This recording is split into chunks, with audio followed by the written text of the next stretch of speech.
Welcome to माँ baby channel और and welcome to my YouTube family. कैसे हैं आप सब? उम्मीद करती हूँ आप सब ठीक ठाक होंगे, अपना ख्याल रख रहे होंगे। तो आज का जो वीडियो है वो है एक्टिविटीज़ के बारे में, involvement of children into activities. तो बड़ी बार ऐसा हुआ है कि पेरेंट्स मदर्स काफ़ी शेयर करती हैं कि जब भी कोई स्कूल से एक्टिविटीज़ मिलती हैं तो बच्चे इन्वॉल्व नहीं होते हैं, काफ़ी स्ट्रगलिंग हो जाता है, बच्चों को एक जगह बैठना नहीं होता है, उनको वो बात नहीं करनी होती। तो ऐसा कुछ क्या करें, या बड़ा ज़्यादा प्रेशर रहता है कि कैसे इनको एक्टिविटीज़ के लिए रेडी करें और कैसे इनको वो स्कूल का जो काम है वो फुलफिल हो जाए। तो आज हम इसी बारे में बात करेंगे कि what as a parent we should do to encourage our children for activities, या फिर एज ए पेरेंट हमें कौन से ऐसे स्टेप्स फॉलो करने चाहिए जिसकी मदद से हम लोग इस चीज़ों में अपने बच्चों को काफ़ी ज़्यादा एक्टिविटीज़ में इन्वॉल्व कर सकें। तो स्टार्ट करते हैं इस बात से कि जो मदर एंड फादर्स होते हैं वो हमारे फर्स्ट टीचर होते हैं इस फेस ऑफ लाइफ में, राइट। तो जो भी हमें स्टार्टअप में सीखने को मिलता है वो स्कूल से नहीं मिलता है, वो हमारे मदर एंड फादर ही हमें सिखाते हैं। स्पेशली मदर्स का काफ़ी ज़्यादा इम्पैक्ट रहता है हमारी लर्निंग पे। जैसे कि अभी मैं भी ये शांच को काफ़ी ज़्यादा, मतलब हर चीज़ को मुझे भी क्यूरियोसिटी होती है कि मुझे भी इसको ये सब सिखाना है। एंड सबको मतलब हर मदर को आई थिंक सो वैसे रहता होगा कि अभी ये चीज़ें सिखानी है, ये चीज़ें, ये वाला फेज सिखाना है, ये माइलस्टोन इसका कवर कब होगा। तो वो चीज़ों की क्यूरियोसिटी हमेशा हर मदर को रहती है। तो राइट, तो हमें सबसे पहले ये समझना ज़रूरी है कि जो भी बच्चे एज ग्रुप 2, 3 एंड 4 के हैं उनको नहीं पता है कि एक्टिविटीज़ क्या है। They don't even understand what the activity is, ठीक है। तो बिकॉज ये चीज़ें मेनली होंगी जब वो स्कूल में जाना शुरू करेगा और स्कूल में उसको इन्वॉल्वमेंट होगी, स्कूल में सीखेगा। लेकिन हाँ, ऐसे भी बच्चे हैं जिनको एक्टिविटीज़ में इन्वॉल्व नहीं होना, बिकॉज उनको लगता है ये तो पढ़ाई है, स्टडी है, in this we have to sit for some time. तो छोटे बच्चों को क्या रहता है कि उनको किसी भी चीज़ में बैठना पसंद नहीं है। तो उसी जो सिटिंग पैटर्न है बच्चों का, आपको वो भी मेंटेन करना है और उसके साथ आपको एक्टिविटीज़ में भी इन्वॉल्व करना है। ये सबसे फर्स्ट क्रूशियल पार्ट होता है। जब आपका बच्चा बैठेगा नहीं एक जगह पे, तो सबसे पहला जो स्टेप है जो आपको इंट्रोड्यूस कराना है, जब आपको एक्टिविटी इंट्रोड्यूस करानी है तो आपके अपने माइंड में ये क्लियर रखना है कि आपको एक्टिविटी वर्ड को एक स्ट्रगलिंग फेस में नहीं लेके जाना है। उसको ये ना लगे कि एक्टिविटी तो एक बोरिंग सब्जेक्ट है, एक्टिविटी एक बोरिंग चीज़ है जिसमें मुझे 10-15 मिनट बैठना पड़ेगा। एक्टिविटीज़ ही नहीं, आपको कोई भी चीज़ उसको सिखानी है, कोई राइम सिखानी है, कोई नंबरिंग गेम सिखानी है, तो आपने ये चीज़ क्लियर रखनी है कि इसको कभी ये ना लगे हमारे बच्चों को कि ये एक फन गेम नहीं है। इस चीज़ में फोकस करिए कि आपको जब भी आप कुछ भी इंट्रोड्यूस कराते हैं आप उसको एक फन तरीके से कराए। उसको कभी ये ना लगे कि it's a boring subject and मुझे अभी 10-15 मिनट बैठना पड़ेगा। नहीं, आप उसको सिखाओ इन ए वेरी फन मैनर, उसको एक इंथुसिज्म क्रिएट करो उस चीज़ में, लाइक दिस अपने आप को इन्वॉल्वमेंट करो। ये हे, जैसे मैं ये शांत को सिखाती हूँ हमेशा, ये शांत come you see what I found, you should know what is this.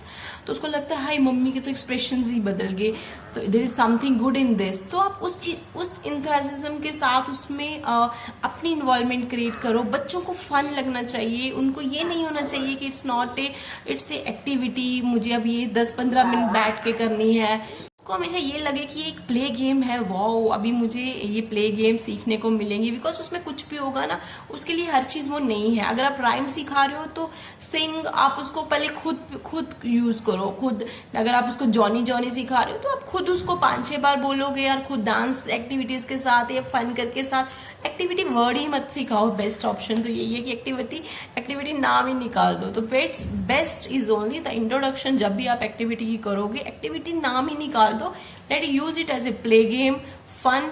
तो उसको यही लगना चाहिए कि एक प्ले गेम है, फन है एंड मुझे ये लर्निंग सीखने को मिलेगी एंड इंजॉयमेंट होगी। इसमें आपका मदर भी प्रेशराइज नहीं होगी एंड धीरे धीरे उसको आराम से उसको सिखा पाएंगी। करते हैं जैसे कुछ एक्टिविटीज़ हमें मिलती हैं, जैसे स्टैम्पिंग है, मैचिंग है, पेंटिंग है और पेयरिंग हो गया, ये शैडो गेम होगी। तो ये बच्चों को, जैसे वो पेपर देखते हैं ना, जब किताब बुक देख ली तो उनको लगेगा no this is not a game. तो देखो भाई, अभी आने वाले टाइम में आपको ये चीजें तो सिखानी है, तो why not to start at early stage. There is no age such pressure. आप उसको गेम्स में इन्वॉल्व करो, उसको प्ले गेम में इन्वॉल्व करो, सो दैट उसको लगे कि नहीं, हम जो आज मेरा बच्चा कर रहा है it's very good, it's very nice. तो आप उसको हमेशा अप्रिशिएट करो, राइट, अप्रिशिएट करो। जैसे आप कोई चीज न्यू इंट्रोड्यूस कराओगे ना, तो उसको स्टार्टिंग में लगेगा जैसे, बिकॉज उसको हमेशा एक क्यूरियोसिटी रहती है उसके अंदर, एक है कि व्हाट इज दिस। तो उसको हमेशा जब भी कोई चीज लो तो आप दो चीजें लो, बिकॉज एक उसको खराब करनी है जो आपने उसको सिखाने के टाइम। बिकॉज अब लेट्स बात कर ले पेंटिंग की। जब आप पेंटिंग इंट्रोड्यूस कराओगे तो उसको सबसे पहले वो सारी चीजें एक्सप्लोर करनी है कि ये है क्या है। उसको पेंट ब्रश लेना है, उसको हाथों में लगाना है, तो आप उस चीज के लिए ऑलमोस्ट रेडी रहो। ये मत सोचो ये खराब कर देगा, ऐसा नहीं है। लेट इट बी, दो री है, एक उसको खराब करने दो, एक आप उसके पास रखो। धीरे धीरे धीरे ही विल प्ले टू, उसको समझ आएगा, प्ले करेगा फन के साथ, उसको एंजॉयमेंट हो। नेक्स्ट टाइम आपको लगेगा ठीक है मम्मा ने इसमें मुझे कुछ नहीं बोला, I can try for one more time. तो आप उस चीज में उसको, इन पॉइंट है कि आप उसको एनकरेज करो। एनकरेज मतलब जब भी वो चाहे वो पेंट ही स्कॉल कर रहा है, मतलब खराब कर रहा है या फिर कुछ भी कर रहा है ना, उसको बोलो wow very good job, very nice. So हमेशा उसको अप्रिशिएट करो। एक तो उसको लगा wow I am doing something wonderful. ठीक है। नेक्स्ट है कि यू डू। कई बार अगर आपका बच्चा एक्टिविटी नहीं कर रहा है ना, आप उसको एक्टिविटी करो। You do the activity, you just ask him okay, आपको बैठना नहीं है, you don't have to sit, you just roam around and you just sit, look at me what mamma is doing, right. तो आप ये चीजें कर सकते हो। टाइम ड्यूरेशन आप उसको फिक्स नहीं करोगे कि हाँ अभी मैंने इसको आधे घंटे के लिए कमरे में बंद कर लिया है तो अब मैं इसको आधे घंटे के लिए पढ़ाऊंगी, नहीं। Let him go, let him enjoy. आप स्टार्टअप में उसको 15 मिनट्स का एक मतलब टाइम ड्यूरेशन रखो, मैक्सिमम 15 मिनट्स, नहीं उसको मैक्सिमम 15 मिनट्स बैठे, इट्स ओके।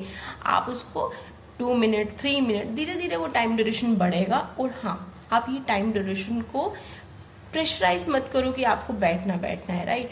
और डेली इस एक्टिविटी को 2-3 बार किसी भी फन वे में इंट्रोड्यूस कराओ, ठीक है। उसको धीरे धीरे उसको हैबिट होगा कि yes this is an activity. और don't use a word activity, just say let's come let's play. तो उस चीज में काफी ज्यादा हेल्पफुल मिलेगी आपको। रेस्ट उसको हमेशा उस चीज को एंथुसिज्म के साथ प्ले करो कि yes what is this and let's have fun, let's see what is this, what it can do। तो एक्सप्लोरेशन, फन, प्ले के साथ अपने बच्चों के साथ आप एक्टिविटीज इंट्रोड्यूस कराओ, काफी ज्यादा यूजफुल रहेगा। और काफी आपको बच्चों को लर्निंग स्टेज से ही, मतलब स्टार्टअप से ही उसको ये चीज पता होगी कि यार activities are fun, they are no more learnings. तो उसके साथ आपका बच्चा लर्न भी करेगा एंड ऑब्वियस फन भी हो जाएगा। और आप खुद को इन्वॉल्वमेंट आपको करना पड़ेगा, बिकॉज आप घर में एज ए, मैंने जैसे पहले शेयर किया, we are there teachers, right. तो हमें ही ये स्टेप लेना है, but yes be patience. Patience रखो, डेफिनेटली आपका बच्चा सीखेगा। और यस इट्स हर बच्चे का एक अपना माइलस्टोन होता है, एक अपना उसका तरीका है चीज़ों को समझने का। तो कुछ बच्चे बड़ी जल्दी ग्रास्प कर लेते हैं, कुछ बच्चे टाइम लेते हैं। लेकिन यस आप उसको रूटीन में अगर फॉलो करोगे तो उसको फन के साथ जो भी चीज़ इंट्रोड्यूस कराओ, आप अपने दिमाग में रख लो कि मैंने कोई भी चीज़, अगर उसको अल्फ़ाबेट भी सिखा रही हूँ तो मैंने उसको एक फन वे में सिखाना, बिकॉज उसको कभी ये ना लगे कि नो ये तो बुक्स आ गई हैं अब तो उनको पढ़ना पड़ेगा, बैठना पड़ेगा। नो, उनको फन वे में रिलैक्स कराओ, राइट।